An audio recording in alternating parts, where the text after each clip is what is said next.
guys, and welcome to our BBC podcast from BBC News. My name's Delaney. And I'm Tomas. And today we're going to be talking about the John F. Kennedy, Robert F. Kennedy, and the Martin Luther King documents declassification. What do we mean by a document declassification?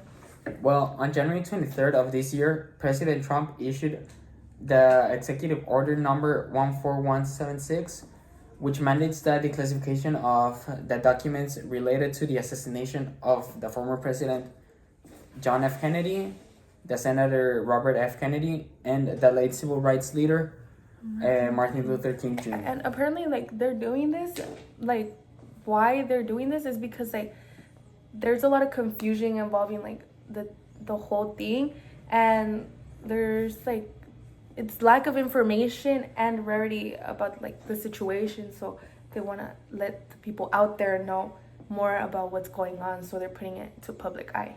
But my actual question is, how did this order came to be?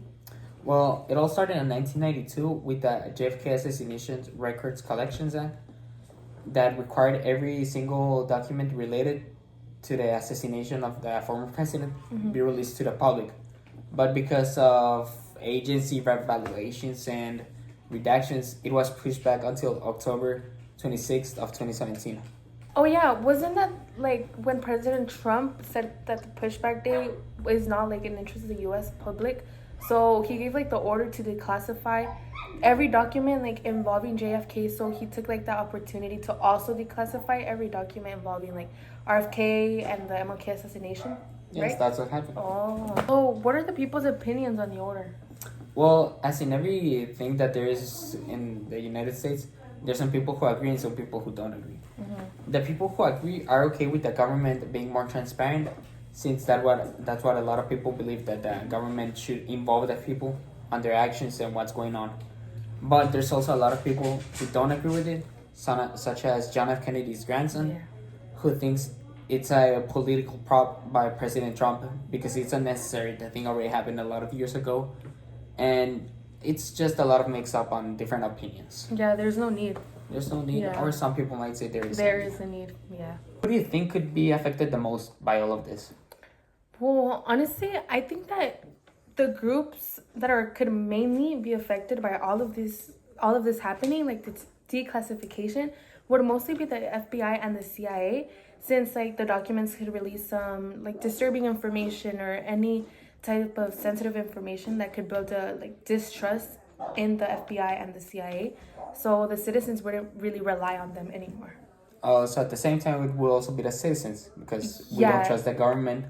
Hopefully that doesn't happen, though. We have to see until the documents are available. Released. So at the end of the day, I'm guessing that the short-term effects of all of this would be public's distrust in the government, and maybe the long-term effects would be changes in power and distribution among these agencies. Yeah.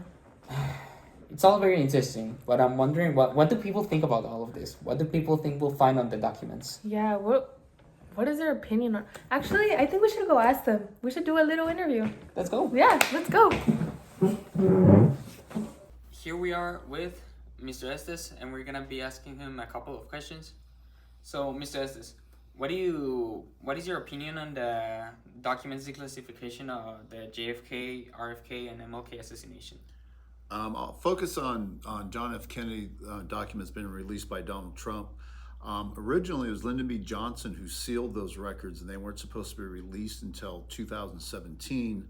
2017 rolled around, and the government still refused to release them, which creates all the controversy because people feel that there's something in those documents that's going to reveal a different scenario than just Lee Harvey Oswald killing JFK. And so we shall see. They're going to be released. Donald Trump has ordered the release of all the documents. So it'll be interesting to see if there's anything in those documents that will give us a different perspective of the Warren Commission that said it was just Lee Harvey Oswald, single shooter, because we know there's a lot of controversy. There's a lot of discussion about a second shooter behind the grassy knoll. And so it will be interesting to see if anything comes out. Would you say it could get to the point in which the public doesn't even more distrust in the government?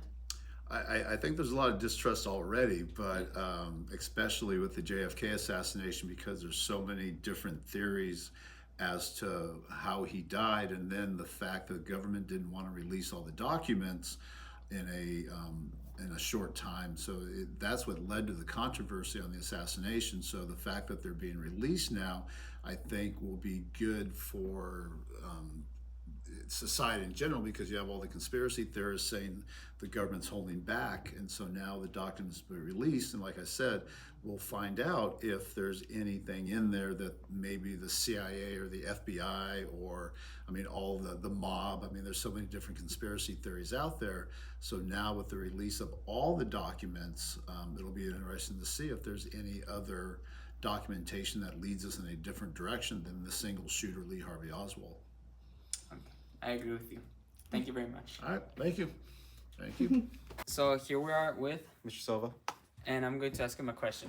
What do you think about the JFK, RFK, and MLK documents declassification? Well, I'm happy that, the public's finally going to get more information about that sort of information. I think that, after all these decades, hopefully we can get, more answers to this, American tragedy or I agree with you. tragedies. Hopefully we can find the answers. How is society affected by this executive order? Well, with the sensitive information that could be found in the documents that are going to be declassified, it could lead to distrust in the government, which a lot of people already don't trust the government, but around 20% of American citizens still believe in the government and trust everything they say. So this change with or executive orders could lead to nobody trusting their government. And what that leads to is eventually revolutions, revolts, and just chaos in a society.